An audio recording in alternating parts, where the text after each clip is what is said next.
हिंदी की पाठशाला में आप सभी का स्वागत है। मैं आपको शब्द के भेद पढ़ा रही हूँ और वो भी आपको शब्द और पद के अंतर्गत समझा रही हूँ। हालांकि शब्द के भेद जब वर्ण और शब्द पढ़ा जाता है तब भी बताया जा सकता था, लेकिन वहाँ पर भी यही भेद है और यहाँ पर भी यही भेद है। यानी एक साथ आपके दो टॉपिक कवर हो रहे हैं। एक तो आपका वर्ण के साथ वर्णों के मेल से जब सार्थक शब्द बन जाता है तो शब्द के कितने प्रकार होते हैं वो भी आ रहा है इसी में। और यहाँ पर जो मैंने शब्द बताया आपको वो भी वही है कि शब्द की परिभाषा और शब्द के प्रकार। इसके बाद वाला जो वीडियो होगा उसमें शब्द और पद में अंतर बताने के साथ पद के भी प्रकार बताऊंगी, लेकिन मैं उसमें विस्तार में नहीं पहुंच जाऊंगी क्योंकि टॉपिक से काफ़ी आगे हट जाने पर चीज़ें लिंक से छूट जाएंगी। तो मैं ये सोच रही हूँ कि आपको उसी टॉपिक के अंतर्गत जितनी ज़रूरी बातें हैं उतना बता दूँ। करने को कोई भी व्याकरण का विषय किसी एक वीडियो में 15 मिनट में भी समझाया जा सकता है, 5 वीडियो में भी। जो अलंकार मैंने 7 वीडियो में समझाया उसके पीछे कारण था विस्तार से समझाना, ताकि आपको अच्छे से आए और छोटा छोटा वीडियो बार बार में आप देख लें। अगर एक ही वीडियो में चाहते तो सारा अलंकार पढ़ा सकते थे, एक एक उदाहरण देते, हल्का सा समझा के आगे बढ़ जाते, लेकिन मुझे ऐसा नहीं करना है। मुझे ये देखना है कि सारे बच्चों को, सारे प्रतियोगिता देने वाली जो परीक्षाएं हैं, प्रतियोगिता की जो परीक्षाएं हैं उसमें जो लोग जुड़े हैं सबको आना चाहिए ताकि उनको सफलता मिले। तो मैं उसी संदर्भ में आपसे बात करते हुए अपने टॉपिक पर आ जाती हूँ, लेकिन उससे पहले आपसे रिक्वेस्ट है, आपसे प्रार्थना है कि प्लीज़ लाइक करिए, शेयर करिए, सब्सक्राइब करिए और व्याकरण की चीज़ों को विस्तार से समझने की कोशिश करिए। तो आज बारी है प्रयोग के आधार पर शब्द भेद। तो मैं यहाँ लिख देती हूँ।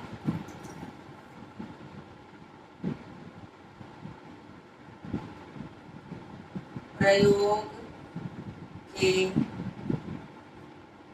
आधार पर शब्द भेद। प्रयोग के आधार पर शब्द भेद।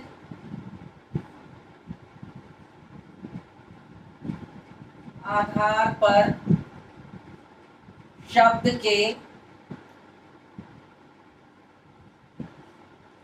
के दो भेद।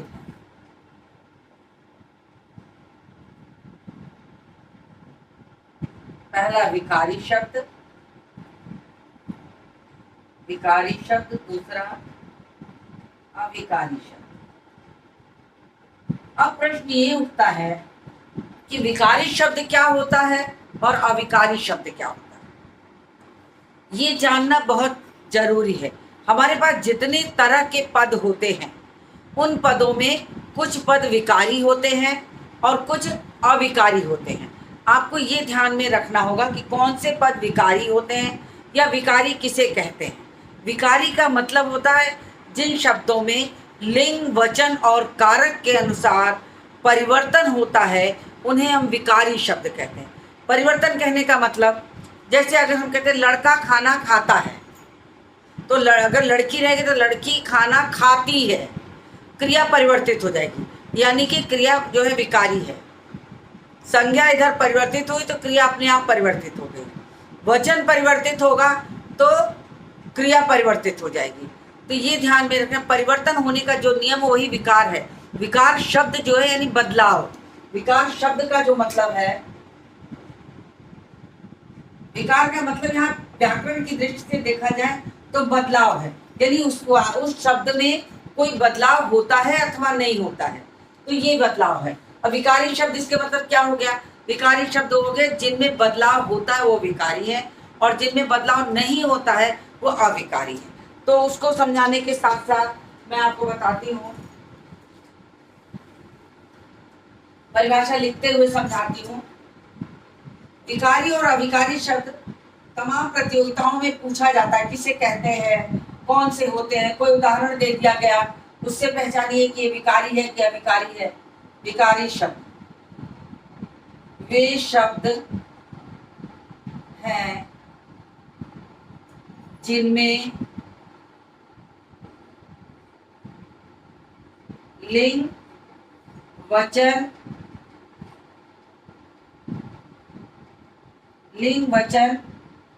और और कारक के अनुसार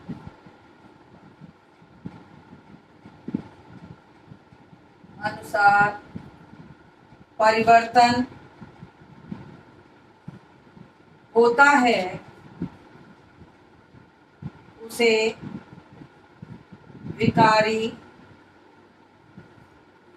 शब्द कहते हैं।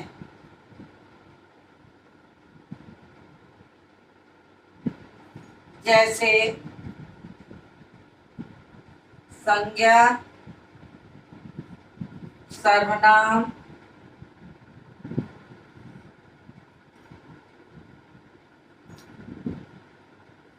विशेषण और क्रिया विकारी शब्द हैं।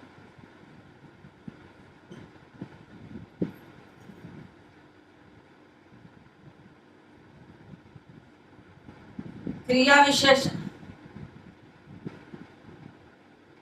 अब कहा जा रहा है कि लिंग, वचन और कारक के अनुसार जिनमें परिवर्तन होता है वे विकारी शब्द हैं।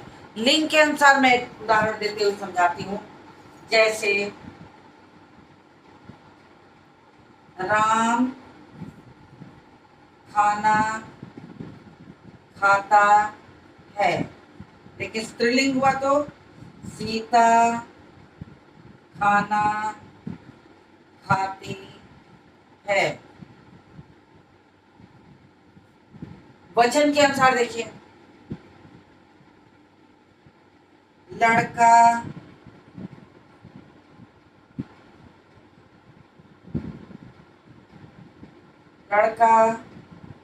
खेल रहा है, लेकिन बहुवचन में आया तो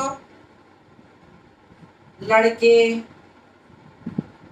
खेल रहे हैं। तो ये देखिए, अगर लिंग और वचन में परिवर्तन होता है तो कैसे इस तरीके से बदल जाती है। कारक में बता देती हूँ। कारक में लिखिए, लड़के के लिए आम लाओ। अब इसमें देखिए बहुवचन में कारक बदल रहे हैं तो देखिए, लड़कों के लिए बहुवचन में करके कैसे हो रहा है, लड़कों के लिए आम लाओ। अब देखिए बहुवचन में किए तो आपका लड़कों के लिए हो गया, तो संज्ञा में भी परिवर्तन होता है, सर्वनाम में भी परिवर्तन होता है, क्रिया में भी परिवर्तन होता है। तो इस तरीके से देखा जाए तो लिंग, वचन और कारक जो होते हैं के अनुसार इनमें परिवर्तन होते हैं। ये सारे जो हैं वो विकारी शब्द हैं। तो आपको ये ध्यान में रखना चाहिए, अगर कोई पूछे विकारी शब्द क्या होते हैं और अविकारी शब्द क्या होते हैं, तो आप बड़े प्रेम से कहिए, जिन शब्दों में व्याकरण के नियम के अनुसार लिंग, वचन और कारक के अनुसार परिवर्तन होता है उन्हें हम विकारी शब्द कहते हैं, और जिनमें परिवर्तन नहीं होता है वो अविकारी शब्द हैं। आसानी से एक शब्द में ही आप दोनों की परिभाषा को अच्छे से लर्न कर सकते हैं, याद कर सकते हैं और समझ भी सकते हैं। तो ये देखिए, ये हो गया। तो विकारी शब्द को स्क्रीनशॉट ले लीजिए।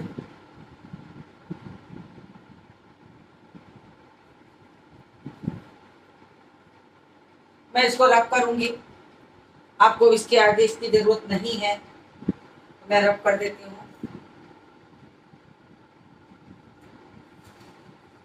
ये पहला है, इसमें पहला नंबर मैंने नहीं डाला, इसलिए दाव दे रही हूँ। अब देखिए, इसको रब करके अविकारी शब्द, मतलब जिसने विकारी समझ लिया उसको अविकारी अपने आप समझ में आ जाएगा।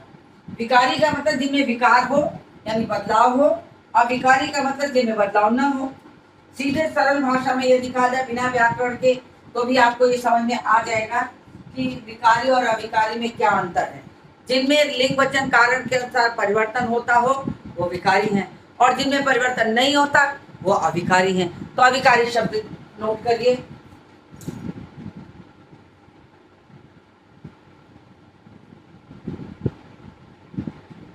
अविकारी शब्द,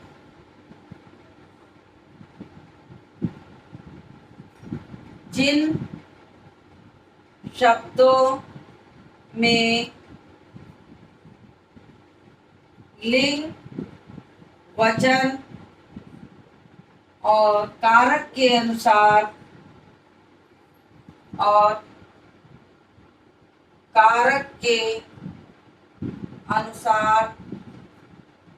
परिवर्तन नहीं होता।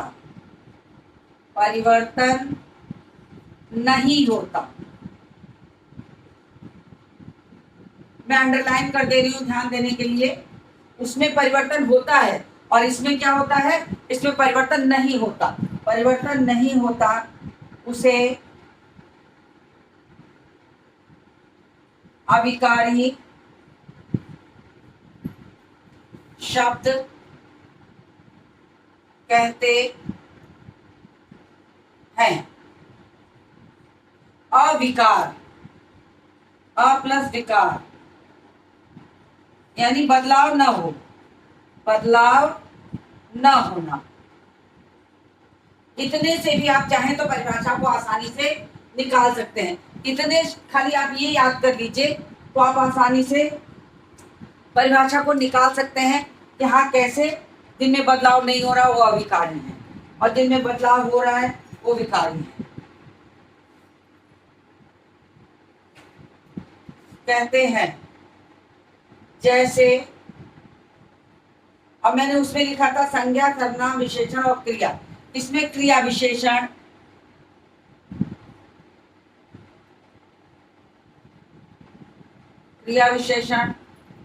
संबंध बोधक,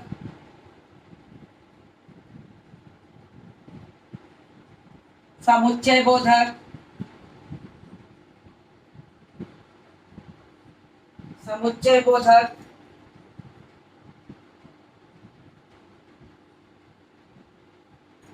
क्रिया विशेषण की 4 प्रकार के होते हैं।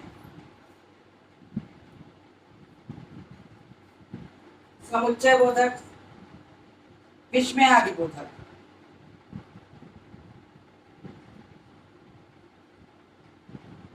ये सारे जितने हैं अविकारी हैं, चाहे ये स्त्रीलिंग के साथ जुड़ेंगे, चाहे ये पुल्लिंग के साथ, चाहे ये एक वचन के साथ जुड़ेंगे, चाहे ये बहुवचन के साथ या कारक, किसी भी कारक के साथ, इनमें कोई परिवर्तन नहीं होता। मैं एक क्रिया विशेषण का उदाहरण देकर आपको उसके पहले मैं आपको ये बता दूं क्रिया विशेषण क्या है। यानी वे शब्द जो क्रिया की विशेषता बताते हो। राम तेज चलता है, अब तेज इसमें जो है वो क्रिया की विशेषता बता रहा है।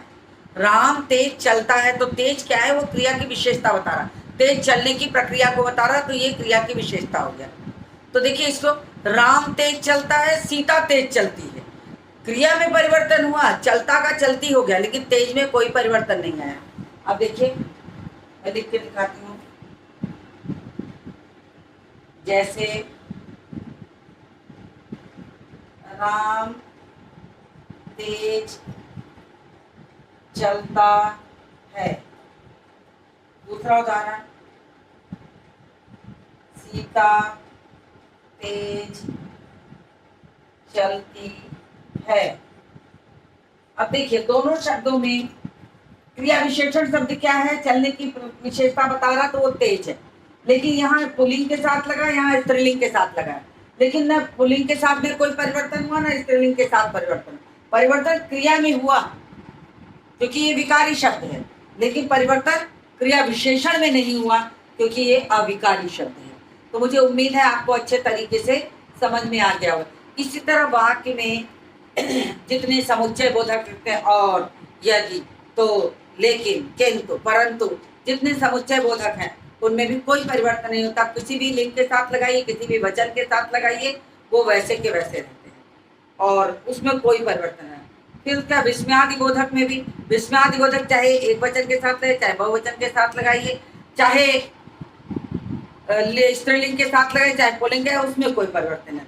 तो जितना मैंने लिखा है कि कहाँ गया ये क्रिया विशेषण, संबंध बोधक, समुच्चय बोधक और विस्मयादि बोधक, ये किसी भी लिंग के साथ, किसी भी कारक के साथ, किसी भी वचन के साथ अगर प्रयोग होंगे तो इनमें कोई परिवर्तन नहीं आता है। बस ये मान के चलिए, मैंने एक छोटा सा उदाहरण आपको यहाँ पर दिया है और साथ ही साथ यदि आपको दिखाया जाए तो ये जो है क्रिया विशेषण के भी 4 भेद होते हैं, रीतिवाचक, परिमाणवाचक, स्थानवाचक, कालवाचक।